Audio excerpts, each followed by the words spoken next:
ปัจจุบันคือรู้ลมหายใจเข้าออกในปัจจุบันหรือผู้ทรงฌานไปแล้วอยู่กับความรู้สึกโต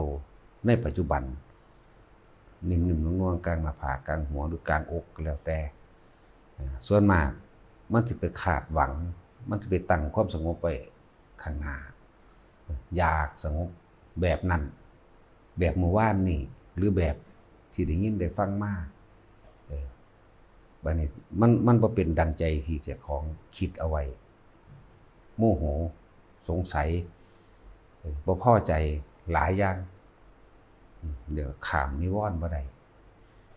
ความกังวลนิวรณ์ก็เลยความกังวลเกี่ยวของ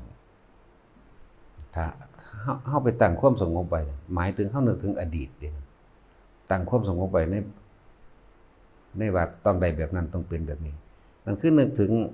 เก่าๆคนที่เคยสงบแล้วอยากสงบแบบเมื่อวานนี่10มื้อที่แล้วมั่งไปตั้งไว้นี่เอิ้นว่ามันยังมีจิตเจตนาอยู่นะมันยังมีการคิดอยู่นะ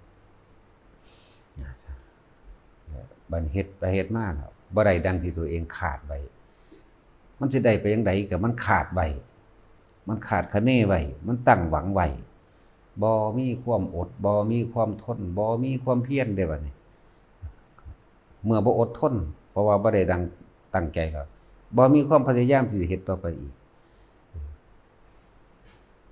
การแก้ปัญหาทางออกส่วนมากเซิร์ชว่าได้บัดนี้ถ้าหมู่นี่บอกถึงหมู่พระภิกษุสงฆ์มันมีทางออกเท่านั้นนะทั้งที่มีความพยายามก็บ่ทันได้ถึงที่สุดหยังเป็นหยังคือคล้อยไปตามมันนั่นนะคล้อยไปตามมันเฮ็ดหยังคือบ่อดเอาคือบ่ทนเอาคือเพียรพยายามเอานั่นแหละนี่คือจุดด้อยปมด้อยคือการไปตั้งความหวังเอาไว้ก็ยังว่าเว้าเรื่อยๆอยู่สงบหรือบ่สงบก็สร้างมันเถอะขอให้รู้อยู่ในลมหายใจมั่งอุณาโลมมั่งนิ่มนวลอยู่กลางอกความรู้สึกตัวเอาอยู่แค่นี้แล้วก็บ่ต้องไปตั้งหวังคาดคะเนเฮาได้ยินได้ฟังเฮาศึกษามาว่าพระโสดาขาดจากอบายภูมิมั่งเกิดอีกบ่เกินทรณศาสตร์ทนิศาสตร์พระสกิทาคาอนาคาพระอรหันต์อันนั้นคือทางของนักปฏิบัติว่าถ้าเฮาปฏิบัติไปแบบนี้เป็นแบบนี้เฮาก็สิได้มรรคผลแบบนั้นแบบนี้นั่นคือหลักสูตรหรือเพิ่นบอกเพิ่นให้คำตอบไว้ว่าปฏิบัติเราได้หยังนั่นเป็นการเรียนแต่ว่าปฏิบัติจริงๆแล้วกันแค่รู้อยู่ในกับลมหายใจบ่ได้ไปคาดไว้ในโสดาสกิทาคาอนาคาอรหันต์บ่ได้ไปคาดหวังไว้ในการต้องเป็นคนหูทิพย์ตาทิพย์บ่เป็นไปว่าสิเป็นกลายเป็นผู้วิเศษลักษณะว่าเป็นผู้วิเศษหรือเป็นผู้ยังรู้เด้บ่แม่นไปคาดหวังไว้แบบนั้นยังรู้อดีตอนาคตของผู้อื่นมั่งของอันส่วนมากมันสิฮู้ผู้อื่นนั่นแหละมันบ่ทันฮู้โตดอกอยากเห็นสวรรค์นรกแล้วก็เว้าเรื่องสวรรค์นรกแล้วก็เว้าสิ่งที่ยังรู้เลยกลายเป็นผู้ยังรู้เป็นผู้วิเศษไปนะนั่นแหละสำหรับหมู่ภิกษุสงฆ์เฮาบัดเข้ามาแล้วสิ่งเหล่านี้เฮาเอาเฉพาะวงภายในมันสิเอาไปเว้าออกข้างนอกบ่ได้หมายถึงกับบุคคลทั่วไปแล้วก็บ่แม่นว่าแนวสิไปเว้ากันเบิดมื้อเบิดคืนเห็นกันยามใดหรือไปเห็นผู้อื่นยามใดก็ไปกุมไปคุ้มเว้าให้เขาฟังว่าเห็นนั่นว่าเห็นนี่นะแล้วเห็นภพภูมินั้นเห็นสวรรค์เห็นนรกเลยสิเกิดกลายเป็นผู้วิเศษกว่าหมู่นั่นนะหรือว่าเห็นพระอินทร์มาหาตลอดเลยเห็นเท่านั้นเท่านี้มาตลอดเห็นมหาพรหมมาหาตลอดมันบ่แม่นแล้วอันนี้มันสิกลายเป็นสติวิปลาสอย่างว่าเห็นผิดจากความเป็นจริงสิ่งที่เฮาเห็นนั่นน่ะมันก็เห็นจริงแต่สิผู้ว่าแต่บ่ตัวเจ้าของเด้คือตัวผู้อื่นตัวผู้อื่นใดอยู่ดอกที่หลวงพ่อเคยเว้าเรื่อยๆเห็นจริงแต่เรื่องมันบ่จริงดอกมันบ่อาจสามารถที่สิดึงออกมาให้ผู้อื่นเห็นนำได้ลองเอานี่จับมาให้ผู้อื่นเห็นนำได้บ่นี่ ถ้ามันจับออกมาให้ผู้อื่นเห็นนำบ่ได้ก็เซาเว้านะเรื่องจังซี่บ่ให้เว้าบัดนี้มันสิเกิดกลายไปถึงความคึกขนองปากลาบละล่วงไปจนถึงขั้นว่าเป็นอวดคุณวิเศษที่บ่มีในตนนั่นเห็นบ่ล่ะถ้าเป็นผู้วิเศษแล้วมันจะไปทั้งนั้นมันสิเข้าไปทางผิดพระวินัยเรื่องอวดคุณวิเศษที่บ่มีในตนสำหรับภิกษุนักบวชบ่แม่นว่าเฮาสิไปเว้าอวดทั่วๆไปมันเป็นของเฉพาะตนรู้หรือได้ยินเห็นนั่นเห็นนี่เห็นผีเห็นเปรตเห็นนรกเห็นสวรรค์พระอินทร์พระพรหมเท่านั้นเท่านี้พระพูดผีปีศาจพระเจ้าพญานาคก็ให้มันรู้อยู่หั่นแหละถ้ามันเห็นก็ให้มันเห็นอยู่หั่นแหละบ่แม่นแนวเอาออกมาเว้ามันสิเกิดกลายเป็นผู้วิเศษและยังรู้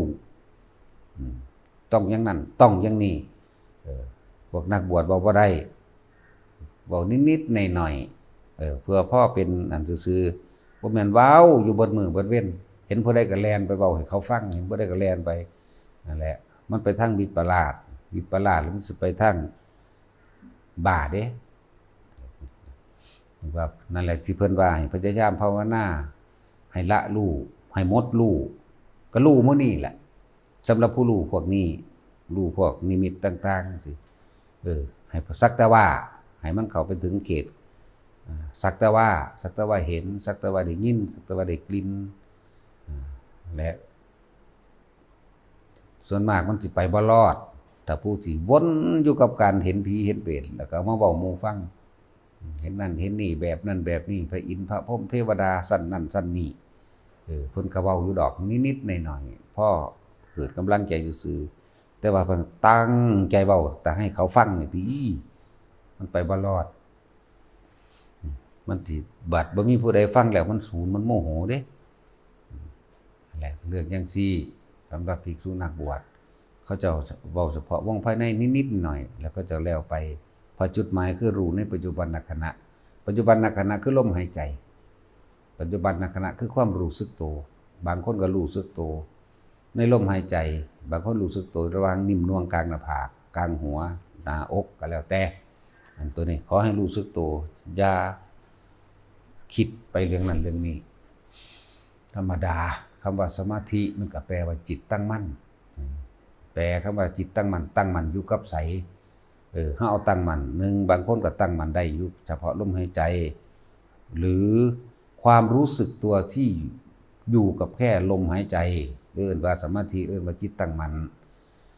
บางคนก็รู้สึกตัวอยู่กับนิ่มๆนุ่มๆเย็นๆลึกๆเบาๆในหน้ากลางหน้าผากบางคนก็น่วงๆระหว่างกลางหัวบางคนก็ทำการอกนี่แหละเอิ้นว่าสมาธิเอิ้นว่าจิตตั้งมั่นก็ว่าไปคือทำความรู้สึกตัวอยู่ตรงนี้เพื่อที่ควบคุมความคิดของเจ้าของเองนั่นแหละทำไปเถอะเมื่อจิตมันมีกำลังแล้วที่แรกมันบ่ทันมีกำลังเฮาก็เลยต้องสร้างฐานที่ตั้งแห่งจิตฐานที่ตั้งแห่งความรู้สึกคือนี่แหละเอิ้นว่าฐานที่ตั้งความรู้สึกสิเอิ้นว่าฌานสิเอิ้นว่าสมาธิสิเอิ้นว่าภาวนาเอิ้นหยังก็ช่างมันนี่คือภาษาความรู้สึกลมหายใจเข้าออกกับอุณหภูมิกลางหน้าผากนี่โลดนี่อยู่กับมันจังซี่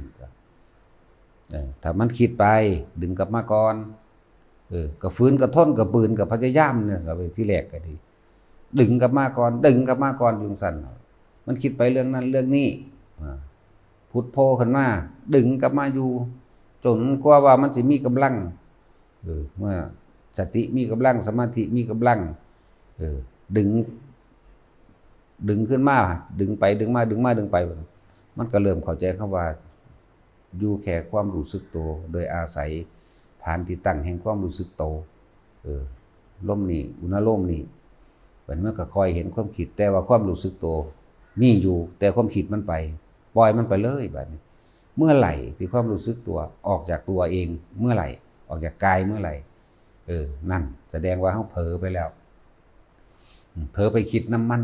ความคิดมันอยู่เฉพาะของมันเองเด้แต่เฮาฝึกถึงจุดนี้แล้วนะถ้าว่าไปก่อนนึงสิก็พากันไปคาดคะนี่เอาไปคิดเอาอีกแล้วให้มันเป็นเองจนกว่ามันเป็นเองแต่ว่าก่อนมันสิเป็นนึงก็คุ้มแน่แหละคุ้มแน่คุ้มหยังคุ้มบ่ให้มันคิดไปไหวไปไหลไปอดเอาแน่ทนเอาแน่พยายามแน่ ส่วนมากเขาสิปล่อยไปกับสิ่งที่มันพุดขึ้นมาเกิดขึ้นมาความคิดขึ้นมา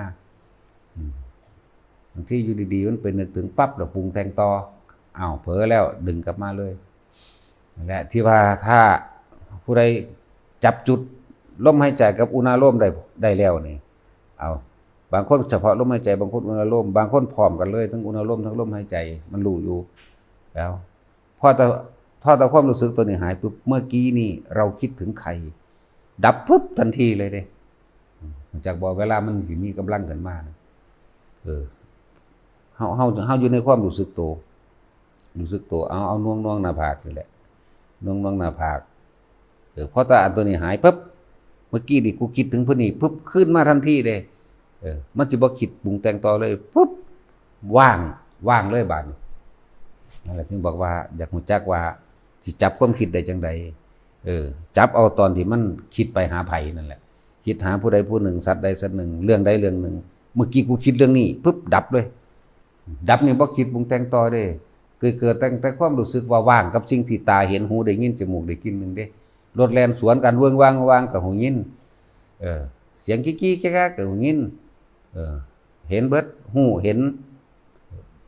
ในปัจจุบันนี่ละบ่ได้เห็นนิมิตเมื่อยังดอกแต่ว่ามันคิดบ่ออกนี่แหมเลยเอิ้นว่าว่างแต่ว่าบ่ทันให้สำคัญว่าว่างอีหยังดอกถ้าได้จุดนี้แล้วสิเฮ็ดจังไดต่อก็บ่ได้จังไดต่อก็รู้ว่าว่างซื่อเห็นว่าว่างซื่อแต่ว่าบ่เข้าไปยึดติดในว่างให้เห็นความสิ่งที่เห็นนั่นก็เป็นแค่สิ่งหนึ่งเกิดขึ้นแล้วก็ดับไปเสียงที่ได้ยินในหูนี่ก็เป็นแค่เสียงนั้นเกิดขึ้นแล้วก็ดับไปกลิ่นก็เหมือนกันรูปรสกลิ่นเสียงทั้งหลายที่เฮาเห็นแค่สิ่งนั้นเกิดขึ้นแล้วก็ดับไปเพียงแต่เฮาบ่นำเข้ามาคิดซื่อๆนี่ปัญญาแทรกปัญญาเข้าไปแทรกการเห็นความเกิดดับแทรกการเห็นความเกิดดับเข้าไปตัวนี้แต่ว่าบ่ให้เขาไปถือมันเอานี่จังสิว่างยิ่งก็ว่างพอเห็นโดยปัญญา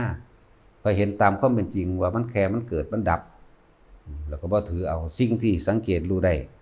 ว่าเจ้าของละได้แบบใดหรือแบบใดคืออารมณ์ความรู้สึกถ้าบ่มีความรู้สึกมันก็ว่างไปเลยถ้ายังมีความรู้สึกยินดีพอใจในที่ว่างในที่สงบนี่คือยังติดอยู่เข้าใจบ่ล่ะนี่ก็เว้ายอดเกินไปอีกบัดติดความว่างอยากไปว่างแบบเก่า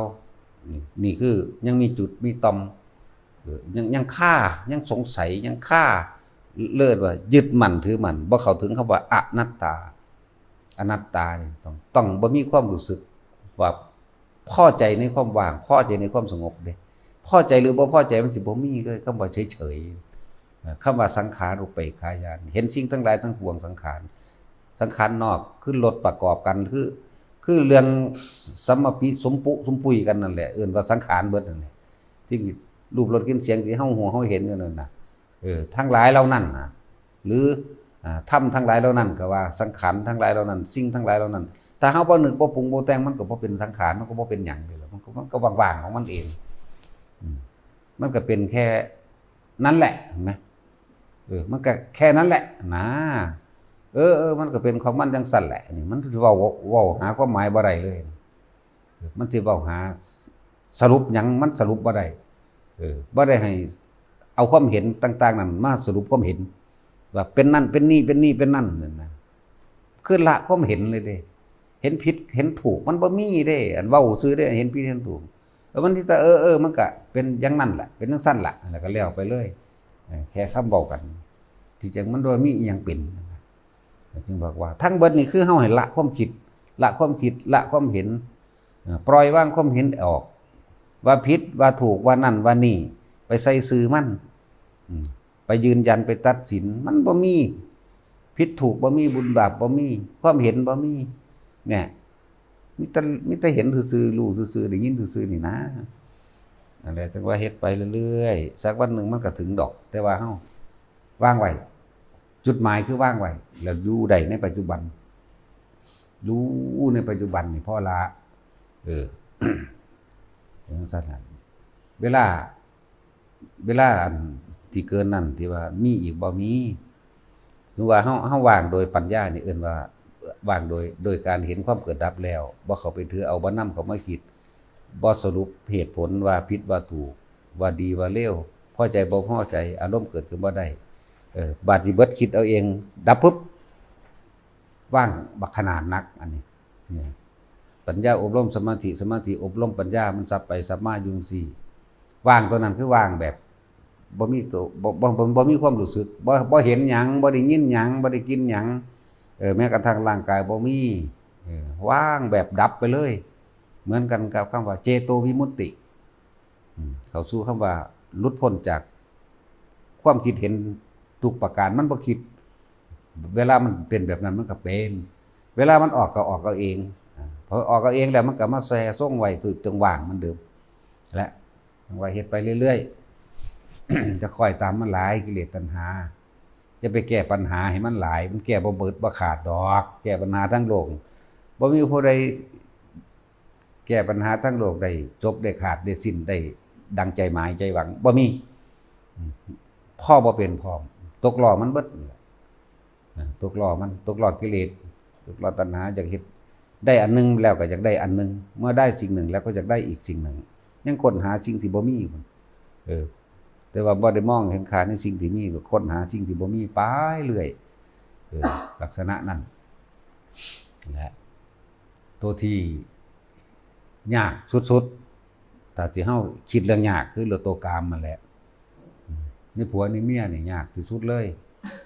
แต่ถ้าบ่คิดก็บ่ยากง่ายๆเลยถ้าบ่คิด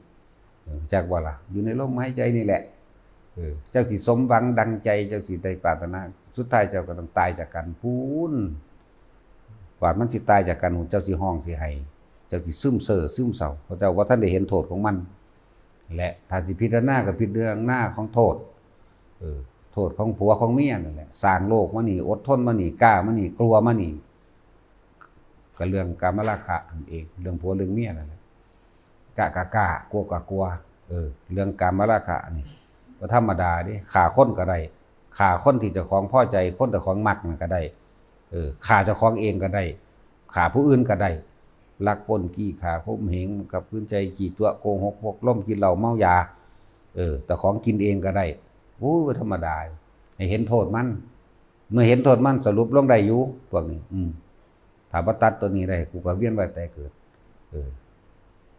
คือมันสรุปความเห็นลงได้ร้ายแรงที่สุดคือตัวนี้นะแต่ว่าบัดนี้